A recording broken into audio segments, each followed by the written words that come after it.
नमस्कार, स्वागत है आपका पॉलिटिकल न्यूज़ में। मैं हूं दीपक कुमार। बात करते हैं दीदेवार ज्योति संस्थान की, जो कि एक जीवन में नई दिशा देने वाली एक ऐसी संस्थान है, जो अपने प्रवचन के माध्यम से ही जीवन में काफ़ी परिवर्तन ला सकती है। और साथ ही साथ आपको बता दें कि जो जीवन ज्योति संस्थान के संस्थापक हैं स्वामी सुरजीत सिंह कोहली जी, उन्होंने कहा है कि हमारी संस्थान में आके जितना चाहो उतना पाओ, जब चाहो तब पाओ, जहां पाओ वहां पाओ। आपको मैं बता दूं कि जो ये संस्थान के संस्थापक हैं, इन्होंने क्या कहा, आइए सुनते हैं। आंकड़े नहीं रखते, क्योंकि हमारे यहाँ पर संस्था का मिशन है कि सबको स्वयं से जोड़ना है, किसी संस्था से या किसी ऐसी जगह से नहीं जोड़ना। हमारा स्वयं, हर व्यक्ति स्वयं से जुड़ना है। और स्वयं के जुड़ने से उसको क्या लाभ हो सकता है, हम बहुत ओपन कहते हैं, जो चाहो वो पाओ, जब चाहो तब पाओ, जितना चाहो उतना पाओ। ये कैसे पाया जा सकता है, यहाँ की हम प्रक्रिया है जिसको सिखाते हैं। और आप दूसरे के बजाय हम ओपन आपके माध्यम से कहते हैं, कोई भी आ जाए तो हमारे यहाँ 10 क्लासेस होती हैं। 10 क्लासेस के अंदर उसे इतना सक्षम कर देंगे कि वो अपने जीवन में जो चाहेगा वो पाएगा। मगर दीदेवार शब्द को समझने के बाद वो अपनी चाहत करता है, अर्थात हमने अभी तक क्या चाहा, हम दूसरे को देखकर अपनी चाहत बना लेते हैं और हमारी ज़रूरत और चाहत कुछ और होती है। तो दीदेवार प्राकृतिक नियम के अनुसार हर व्यक्ति विशेष को पूरी तरह गारंटी देता है कि अगर तू नियम को निभाएगा, उस रास्ते चलेगा, तो तेरे को जब तू चाहेगा पालेगा। और जब तेरे में सक्षमता हो जाएगी तो तू कहीं पर भी भागदौड़ नहीं करेगा। इससे घर के अंदर मतभेद, ईर्ष्या, द्वेष और लड़ाई झगड़े समाप्त हो जाते हैं, क्योंकि हर मानव के अंदर प्रकृति द्वारा ये सक्षम है, मगर वो उसकी ये ऊर्जा दबी हुई है। सिर्फ दीदेवार उसको उजागर करता है। और जिन जिन को जो दीदेवार के संपर्क में आए हैं, उनकी ऊर्जा जितनी उन्होंने उजागर करी उतना निश्चित रूप से पाया है। और हम आप सभी से भी निवेदन करते हैं, आप अपने जीवन के लिए अंदर भी कोई भी एक चीज़ लिख के ले आएंगे हमारी 10 क्लासेस अटेंड करने के बाद, आप उसमें पाने के लिए मालिक बन जाएंगे। जैसे क्रिकेट खेलना चाहते हैं तो क्रिकेट खेलना सिखा सकते हैं, पार्क के अंदर या ग्राउंड में आप ही को खेलना होगा। अगर आप म्यूज़िक करते हैं, इस तरह लाइफ की आपकी क्या ज़रूरत है, आपकी क्या एक सामाजिक ज़रूरत है, मानव समाज के अंदर क्या समस्या, निश्चित रूप से पूरी समस्या का समाधान करने का तरीका सिखा सकते हैं। समाधान तुम्हें करना पड़ेगा। और तेरी जीवन की हर ज़रूरत प्रकृति नियम ने पहले ही दे दिए जन्म स्थान के अंदर। और अब तेरी जरूरत जो है वो तेरे मानव द्वारा बनाई हुई सुविधाओं की जरूरत है, जो प्रकृति ने नहीं बनाई। तेरे को पंखा चाहिए, गाड़ी चाहिए, कोठी चाहिए, मानव द्वारा निर्मित है। इसलिए तू भ्रमित होकर सृष्टि रचिता का बस जा रहा है, ये तेरे द्वारा बनाई गई है। इसलिए तेरे को पाना कैसे है, उस नियम के अनुसार हम सिखाते हैं। हर मानव के लिए ये उपलब्धि है। हम एक एग्जाम्पल से देखते हैं। आज से कुछ साल पहले एक हमारे राष्ट्र के प्रधानमंत्री बने और उन्होंने ये कहा कि यहाँ पर ईंधन की, पेट्रोल की कमी है और गाड़ियाँ राशन में आएंगी। उसी सीट पे एक और प्रधानमंत्री आए और उन्होंने कहा जितनी मर्जी गाड़ी लाओ, पेट्रोल बहुत है। तो ये अपने विचार के ऊपर डिपेंड है। फिर एक ही सीट पे एक ऐसे व्यक्ति आए जो कहते हैं हमारा खजाना खाली होगा, सोना दूसरी जगह भेज दिया गया। उसी सीट पे दूसरे एक और व्यक्ति आके बैठे तो उन्होंने एक अपने विचार बदला और कितना सोना आ गया। और उसी प्रकार आज भी उस सीट पे कोई बैठे हैं, अपने अंदर दृढ़ता लाएंगे तो मानव हर प्रकार का सक्षम, स्वयं के लिए नहीं समाज के लिए भी सक्षम हो सकता है। ये दीदेवार का यकीन है। दीदेवार साहब, मेरा एक लास्ट सवाल है कि आज के समाज में लोगों को नौकरी चाहिए, धन चाहिए, मकान चाहिए, रोटी कपड़ा सब की आवश्यकता है। क्या दीदेवार किसी को नौकरी दे सकते हैं? नौकरी तो करनी ही नहीं चाहिए। दीदेवार तो सेल्फ एम्प्लॉयड के लिए करता है। एक किसान का बेटा जो उससे स्वाभाविक रूप से किसान करना आता है, एक बड़े के बेटे को बेड़े ही करता है, उसके अंदर नेक पक्ष के अंदर उसे बढ़ाना चाहिए। अपने हुनर को बेकार करके वो नौकरी की अनएम्प्लॉयमेंट रहता है, दीदेवार इसे सपोर्ट नहीं करता। हाँ, उसको सक्षम बनाने के लिए क्या रास्ता है वो दिखाता है। और दीदेवार यकीन करता है कि जो जो दीदेवार की थोड़ी पड़ेगा वो स्वयं बन जाएगा। जितना अभी दीदेवार ने कहा कि जो जिसको चाहिए वो सब मिल जाता है, तो नौकरी क्यों नहीं? नौकरी भी मिलेगी अगर वो चाहता है तो। मैं ये कह रहा हूं, मगर नौकरी क्यों करना चाहता है पहले स्वयं तो देख ले। नौकरी करने की आवश्यकता है कि ये भेड़ चाल के अंदर जा रहा है, तेरे अंदर तू सक्षम है तो नौकरी वो कर रहा है। ये गलत भ्रम दिया है कि नौकरी चाहिए, नौकरी से तेरा जीवन का चलेगी। तो नौकरी नहीं, कईयों को नौकरी देने के काबिल बन सकेगा। दीदेवार ऐसा सक्षम बना देता है व्यक्ति को। बहुत बहुत धन्यवाद दीदेवार साहब, आपसे मिलने के लिए आपको बहुत बहुत धन्यवाद।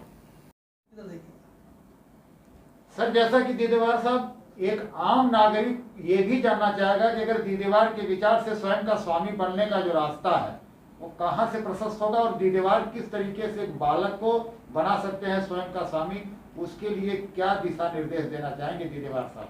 जैसे दीदेवार सदा 3 नियम के अंदर अपने आप को बांध के चलता है, उसी के अनुसार उसने आज तक जो नियम का ज्ञान करे अपने जीवन में और लोगों को भी उस जीवन में चलने के लिए प्रेरित करता है। जिस प्रकार एक शिशु जो है बालक के रूप के अंदर माँ के गर्भ से आ जाता है, तो उससे पहले 7 साल प्रकृति नियम के अनुसार से उसे स्वयं ग्रहण करना होता है, अडॉप्ट कर लेता है। वहाँ उस वातावरण के रीति रिवाज, भाषा, खान पान, रहन सहन उसे सिखाने नहीं पड़ते हैं, वो स्वयं ही अडॉप्ट कर लेता है। और ये उस जिस परिवेश में उसका आगमन हुआ है वो तो उसे अडॉप्ट करने ही होंगे, उससे हो जाते हैं। ये पहले 7 साल में। दूसरे 7 साल के अंदर वो परिवेश जो है अपने को उसको सिखाने के लिए करता है। उसको स्कूल की शिक्षा दी जाती है, धार्मिक शिक्षा दी जाती है जो सो कॉल्ड उस मानते हैं, और सारे परिवार के रीति रिवाज या रिश्तेदारों, परिवार के संबंधियों को सामाजिक नियम के अनुसार उसे ज्ञान दिया जाता है। और जब वो बच्चा 14 साल के होता है तो प्राकृतिक नियम के अनुसार लड़की के अंदर माता बनने के गुण पैदा होते हैं शारीरिक रूप से, और लड़के के अंदर पिता बनने के शारीरिक रूप से गुण पैदा होते हैं।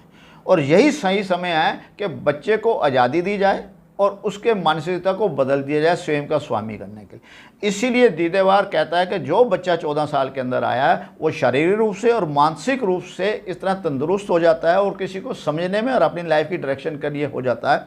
इसीलिए लगभग 8वीं कक्षा तक 14 साल में बच्चा जब पूरा होता है तो पूरे ही जगत के अंदर उससे पूछा जाता है कौन से तुझे कौन सा सब्जेक्ट लेना है, या डिस्कशन हो जाता है कि इसकी लाइन ऑफ डायरेक्शन क्या है। उस समय अगर बच्चे हमारे पास आ जाएंगे तो स्वयं का स्वामी बनने के लिए, उनके जीवन के लिए और पूरे समाज के लिए हितकारी होगा।